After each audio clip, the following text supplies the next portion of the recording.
It's the beginning of February, which means, depending on your area, it's about time to start thinking about frost seeding clover. Frost seeding clover is an extremely easy and low-tech way to add some quality food to your property. During that freeze-thaw cycle, the moisture in the ground freezes, causing the ground to expand. And when it expands, it forms these tiny cracks that the extremely small and hardy clover seeds fall down into. Now, as the sun rises and the ambient air temperature increases, the ground thaws out and contracts, and that provides awesome seed-to-soil contact. Now, if you've planted food plots before, you know how important good seed-to-soil contact is. You're pretty much letting nature do the work for you, because if you just throw seed on top of bare dirt that's still compacted and not broken up at all, I mean, the chances of getting any kind of quality germination are very slim. Now, I know frost seeding sounds extremely simple, and for the most part, it really is. However, there are some subtle nuances to it, some things you need to consider before you just go out there and just throw a bunch of seed out. So today, we're going to go over the who, what, when, and where of frost seeding clover. So first, who should be utilizing this technique? Who should be going out there throwing out clover seed come March and early April? And the short answer is everyone. If you're looking to add quality green food to your property, it's not only good for deer but also turkey as well, then it can't get any simpler than letting nature do the work for you. Now, I know the first question that's going to be asked is what species of clover should I use? Which variety would work best for frost seeding? And really, all species will work for frost seeding. They're all the same size, the same diameter, and they're all the same hardiness. What you should really be asking is what variety will work best for my property. And what I use is red and ladino when I frost seed. I mean, that's pretty much what I use in all my food plots.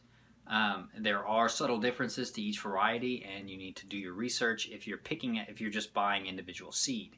If you're going with something that's like a buck on the bag, a commercial product, you don't have to think about it. So what species of clover should I plant is the first question. The second question is, when should I plant? And that answer is going to be different depending on where you are. What you're looking for is the last few frosts of winter. Like I said, clover seed is very hardy, so it can withstand the harsh elements a lot longer than some of those large soft seeds like soybeans, but it's not indefinite. If you're having trouble figuring out when those last few frosts are going to happen, you can always check the Farmer's Almanac website. You get a good estimation of when those are going to happen, so you're not just wildly throwing seed out, and it gives you a little more of an educated guess. So the next question is, where do you throw out your seed? Where's the best places for a clover food plot? And the good thing is clover pretty much grows anywhere, but the ideal places are places that are going to have pretty good moisture. So any place that receives partial shade that's not going to bake in the sun all day long are the best places to throw out your clover seed. So that is the who, what, when, and where of frost seeding clover. But there are a few other things you need to keep in mind. Now, you still should do a soil test to ensure that you have a quality food plot. Everything starts with the ground, so if you're having trouble getting things to grow, you need to start there. Another is to not frost seed in places where you're going to have too much competing vegetation. If you can see the dirt, the bare dirt in that area, you should have a pretty good shot of having a decent amount of clover come through.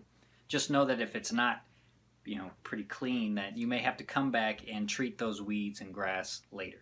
Now, frost seeding is a great technique to fill in some of those bare spots in existing food plots, or add some tonnage when you've got some interior roads or clearings you need to fill up with something. It's such an extremely simple technique, and clover grows so fast that it'll pay dividends very fast. Let me know your tips for frost seeding clover down in the comments below. Leave a like and subscribe so you can stay informed.